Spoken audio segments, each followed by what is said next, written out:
माधवगढ़ राज्य में एक राजा राज्य करता था। वह बहुत ही न्यायप्रिय शासक था। दरबार आरंभ किया जाए। जी महाराज, राज्य समृद्धि की ओर बढ़ रहा है। फसलें अच्छी हुई हैं, व्यापारी भी धन कमा रहे हैं और लोगों को रोजगार भी मिल रहा है। परंतु महाराज, मंत्री चतुरानन की बातें सुनकर राजा अचंभित हो उठते हैं और चौंक कर मंत्री जी से पूछते हैं। परंतु क्या मंत्री जी, संकोच मत कीजिए, सत्य कहिए। महाराज, कुछ स्थानों पर अब भी गरीब लोग कष्ट में हैं। भरपूर भोजन और उचित अवसर न मिल पा रहा है उनको।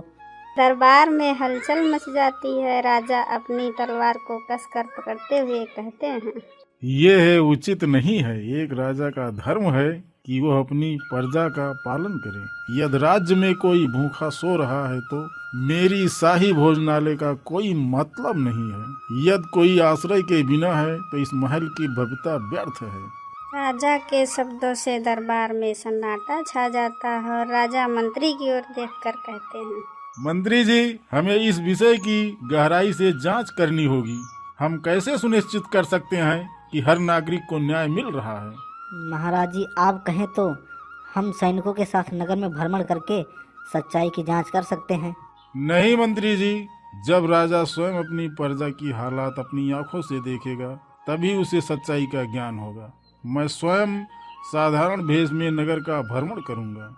और तब सेनापति विक्रम राजा को सावधान करते हुए कहते हैं, नहीं नहीं महाराज, यह कदाचित ही उचित नहीं होगा। किसी को पहचान हो गई तो समस्या उत्पन्न हो सकती है। सेनापति जी, सुरक्षा का प्रश्न तब उठता है जब शासक अपने महल में छिपा रहता है। मैं अपनी प्रजा का राजा हूँ। यदि मैं उनके बीच नहीं जाऊंगा तब उनके कष्टों का कैसे पता चलेगा? राजा की साहस देखकर सभी दरबारी उनकी जय जयकार करने लगते हैं। महाराज की जय हो। राजा मंत्री को नगर भ्रमण के लिए तैयार होने का आदेश देते हैं। कल सुबह मैं साधारण भेष में नगर भ्रमण के लिए निकलूंगा। किसी को मेरे साथ आने की आवश्यकता नहीं है। मंत्री जी, मेरे महल लौटने तक किसी को इस बात की सूचना नहीं होनी चाहिए। जैसी आपकी आज्ञा महाराज। और अगले दिन राजा वीर प्रताप सिंह एक साधारण किसान का वेश धारण करके अकेले ही नगर की गलियों में प्रवेश करते हैं। क्या सच में प्रजा इतनी कष्ट में है? क्या मेरे महल की दीवारों के पीछे का सच इससे अनजान है? अचानक तभी राजा की नजर एक वृद्ध व्यक्ति पर पड़ती है। राजा उसके पास जाते हैं। बाबा, क्या बात है? आप इतने दुखी क्यों हैं? क्या बताऊं बेटा, मैं कई दिनों से भूखा हूँ। काम करने की शक्ति नहीं बची और कोई खाना भी नहीं देता है। इस नगर में गरीब की कोई सुनवाई नहीं है। और तब राजा के हृदय की करुणा जाग उठती है। मैं तुरंत पास की दुकान से रोटी खरीदकर व्यक्ति को देते हैं और फिर राजा एक गली से आगे गुजर रहे होते हैं। तभी, भाई, तुम इतने परेशान क्यों दिख रहे हो? अब क्या बताऊं भाई साहब, हम गरीब मजदूर दिन रात मेहनत करते हैं, लेकिन हमें बहुत कम मजदूरी मिलती है। हमारे मालिक धनराज सेठ हमें बहुत कम पैसे देते हैं और अधिक काम करवाते हैं। और तब राजा सोचते हैं, धनराज सेठ या तो वही व्यापारी है जिसके बारे में मैंने दरबार में सुना था। क्या यह सच में गरीबों पर अत्याचार करता है? तो भाई, राजा साहब को इसकी सूचना क्यों नहीं दी? अरे भाई, कैसी बात करते हो? महाराज को हम गरीबों की फिक्र ही कहाँ है। वो तो राज महल में रहते हैं। उन्हें गरीबों की ऐसी दशा देखने को टाइम ही कहाँ है। राजा वीर प्रताप सिंह को यह बहुत गहरा धक्का लगता है। उन्हें एहसास होता है कि उनकी प्रजा को उन पर विश्वास ही नहीं। राजा आगे बढ़ते हैं और क्या बात है भाई, यहाँ इतने लोग क्यों इकट्ठे हैं? क्या तुम नहीं जानते यह धनराज सेठ का घर है?